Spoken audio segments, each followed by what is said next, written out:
Okay, magandang gabi mga bro. Gabi ko kasi ginawa to eh. Ngayon gabi na eh. Dinala lang to sa akin. Sa ano to eh, yung sa sasakyan. Yung inilalagay dun sa lagayan ng USB. Pwede rin to dun sa sigarilyo.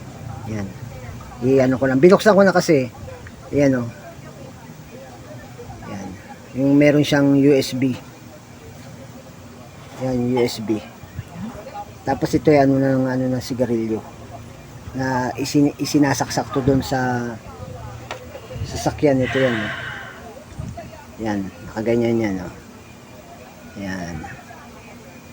Yan. Binaklas ko na hindi daw to gumagana eh.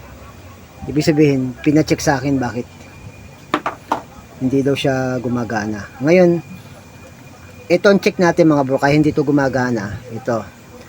Tingnan nyo sa tester natin, naka time is 1 tayo.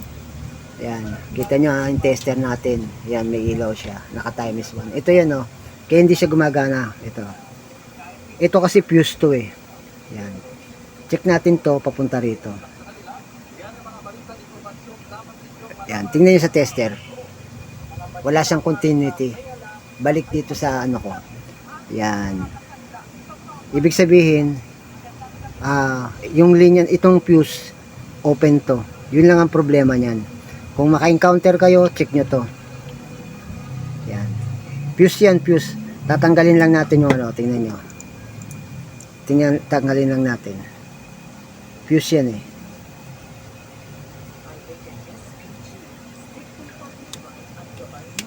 Yan. Ayan o. Kita nyo ba? Ayan.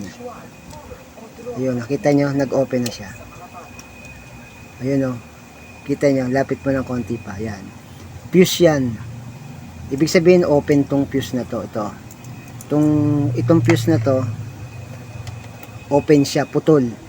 Yan lang ang papalitan natin to, gaganin na to. Kaya kung meron kayong ganito na hindi gumagana, yan lang ang check nyo. Maring putol yan. O open. Ito lang ang video natin mga bro. Maraming salamat po. Simple lang to. Pinakita ko lang para makita nung bagong subscriber ko kasi yung nagdala nito sa akin. Pinakita ko lang sa kanya kung anong sira nito. Yun lang. Magandang araw po muli sa atin. Pagpalain tayo ng ating Panginoon.